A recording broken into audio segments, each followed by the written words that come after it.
d'abord, merci pour cette invitation à vous et pour cette belle organisation de journée. Et puis, merci pour toutes ces présentations stimulantes. J'ai envie de dire, effectivement, vous savez, on se pose la question, est-ce que les chercheurs ont tendance à poser beaucoup de questions plus qu'à trouver de solutions? En même temps, je crois qu'on voit bien émerger les solutions. Et quand on est en management, on travaille avec le terrain parce qu'on a quand même l'objectif de faire une recherche qui serve à quelque chose. Et c'est le sens du GIS Optima, tout comme de la chaire entrepreneuriat, territoire, innovation que je dirige à la Sorbonne, qui est de dire, en fait, on est là pour faire une recherche qui soit utile en mettant autour de la table à la fois les entreprises, les collectivités, les acteurs de l'écosystème, les citoyens et vraiment essayer de travailler tous ensemble pour trouver des solutions. À partir de là, on va pas rentrer, j'avais promis de pas parler, mais c'est vrai que sur le cadrage quand même, l'urgence des enjeux, on l'a vu. L'urgence climatique, on l'a évoqué, l'anthropocène, c'est une catastrophe, il y a une urgence absolue à agir, et quand on va parler création de valeur, on va parler valeur économique, sociale et environnementale. Ceci étant, pas perdre de vue malgré tout que si on regarde là sur l'Europe, en fait on voit que la France globalement, il y a 3 régions en France qui sont au-dessus de la moyenne européenne en création de richesse. Donc même si le PNB c'est un indicateur qui est partiel, c'est pas obligatoirement génial. Et là si on regarde sur les analyses d'innovation, globalement on n'a pas une seule région dans les leaders européens. Donc là, c'est fait. Le constat, il est vite fait. On a un peu de retard, on va dire. Dernier élément, peut-être pour poser un peu ce constat, ou avant-dernier élément, se rappeler d'une chose très bête, on dit diagonale du vide, fracture, etc. En gros, on a le tiers des territoires français qui perdent de l'emploi et de la population sur une période de 5 ans. Donc là aussi, c'est quand même un élément intéressant. Alors vous me direz, on se rassure en disant tiens, je viens du Pays Basque, moi ça va, je suis dans le côté. On parle d'héliotropisme en disant c'est bon, on va créer de l'activité en bord de mer, ce sera super. En région parisienne, après, on a la vallée du Rhône, ça va bien, autour de Toulouse. Mais quand on creuse aussi.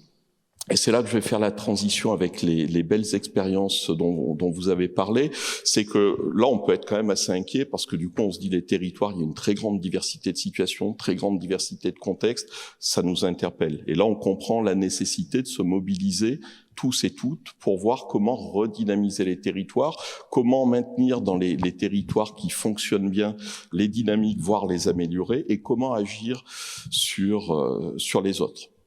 Ça va être effectivement une question qui sera importante. Peut-être juste ça. Alors ça, c'est quasiment illisible, donc c'est très bien. Ça, c'est typique du chercheur. Là, on a les données les plus fines en termes de création d'emplois sur 5 ans dans les territoires. Et là, je vous fais une version un petit peu agrégée.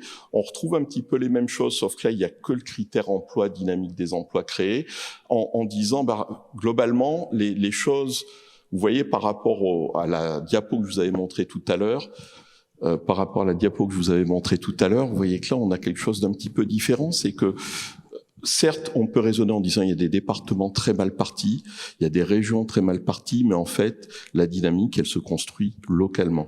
Et même dans les territoires en déprise, dans les départements en déprise, on observe des territoires qui s'en tirent bien, des territoires qui fonctionnent bien, qui recréent de la dynamique. Donc, on voit apparaître une question qui est comment vous créez localement les choses, comment vous dynamisez localement votre ville, votre communauté de communes, votre territoire en tant que tel, et comment vous allez diffuser localement. Et là, on voit l'enjeu de toutes ces initiatives qu'on a vues, parce que on va se dire que effectivement, l'élément fondamental, ça va être comment on crée la coopération. On a des gens qui sont engagés, et moi, je trouve que le message qui ressort de cette journée, c'est qu'il y a du foisonnement, il y a du bouillonnement. On a vu plein d'initiatives, tout le monde se bat, tout le monde avance. Tout à l'heure, tu disais le fait de faire feu de tout bois, et on voit bien cette idée que vous avez tous repris. On essaye tous d'agir pour créer de la dynamique et pour vraiment penser des projets à l'échelle, sur une échelle pertinente, penser des projets et en se disant que la solution, elle est dans le fait de sortir des silos. Et ça va être effectivement un élément important. Et on a des acteurs multiples, que ce soit des élus, des acteurs des collectivités, des acteurs au sein de l'État, des fonds de dotation ou des entrepreneurs privés qui essayent de bouger, de créer des choses. Par contre, il va y avoir aussi des dynamiques qui seront différentes. Et peut-être juste pour faire la discussion, je vais retomber vraiment sur ce que disait Mathieu, c'est-à-dire que je pense que on voit qu'il y a une volonté partout, et la question c'est vraiment d'arriver à avancer trouver des nouveaux projets, les expérimenter et passer à l'échelle. Et c'est très souvent là qu'est la difficulté. Et pour le coup, quand Mathieu disait peut-être qu'on enfonce des portes ouvertes, mais non, parce qu'on est dans des questions d'opérationnalisation. Comment on va arriver à mailler les acteurs, comment on va arriver à pousser des projets et à les concrétiser. Ce matin, on disait concrètement, bah oui, la concrétisation, c'est stratégique. Tant qu'on n'a pas concrétisé, on ne fait rien.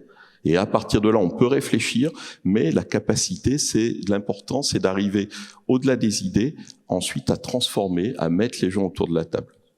2-3 petits questionnements pour terminer. On voit bien l'intérêt, les irritants que tu évoquais, le besoin, la question du projet. Effectivement, c'est stratégique. Et je trouve que c'est intéressant. En place des entreprises, on sort du silo. Indara sort des silos aussi. Grenoble également. On voit bien cette idée qui est que on essaye de mettre les acteurs autour de la table. Et ça, évidemment, ça veut dire 2 aspects. Prendre en compte les objectifs des acteurs, les faire converger, et ça signifie comment on se partage le leadership, comment on le co-construit. Et là, on a un truc important parce que effectivement, l'une des difficultés très pratiques, c'est souvent celle-là. Est-ce que je peux tirer la couverture à moi? Est-ce que finalement, je vais te laisser monter un projet alors que globalement, ça devrait être moi? D'accord? Alors après, on va dire la collectivité, elle peut avoir une posture super intéressante, sauf que la collectivité, quand vous voyez les acteurs privés, vous disent oui, la collectivité me finance, elle me dit qu'est-ce que vous en pensez? Ah ben je suis d'accord. Je suis d'accord parce que j'ai pas envie qu'ils me coupent les crédits. Donc vous voyez que là aussi, il va y avoir parfois des éléments de ce style. L'enfer se niche dans les détails, dit-on parfois, mais c'est vrai qu'il va y avoir des éléments où les détails sont assez gros et toute la difficulté, souvent, réside là-dedans. Comment on arrive à mettre les gens autour de la table et à faire en sorte que chacun s'en tire. Et là où effectivement on va arriver à avancer, c'est que on va mobiliser des outils. Les SIC, ça va être effectivement très intéressant parce que on décentre de la question de l'intérêt, de l'appropriation de la valeur, mais aussi dans ce qu'on voyait depuis ce matin, la question de dire finalement, regardez quelle valeur on crée et comment on se donne de la gouvernance parfois auto-centré ou plutôt décentralisé avec, j'ai bien aimé l'exemple de la cousinade. La cousinade, effectivement, c'est à un moment donné comment moi, acteur qui suis potentiellement central, j'arrive et j'accepte de partager avec les autres en dehors d'un carcan formel. C'est peut-être pas simple parce que par ailleurs, je sais que vous me financez, mais ceci étant, on va quand même jouer le jeu et on va pouvoir échanger de manière informelle, sans doute assez efficacement. Dernier point peut-être pour boucler un peu là-dessus, je trouve très symptomatique et ça c'est vraiment quelque chose qui m'a frappé tant dans le retour d'expérience ce matin de l'association des administrateurs territoriaux que ce que nous a dit Mathieu tout de suite, c'est qu'on change de posture. Et ce changement de posture, il est vraiment symptomatique. Il y a 3 ans, on avait fait à l'Académie des technologies un gros séminaire sur territoire et innovation. On avait fait unir, il y avait 70 personnes qui présentaient des initiatives. Et quand on leur demandait « Est-ce que vous pouvez le refaire aujourd'hui ?», ils répondaient non.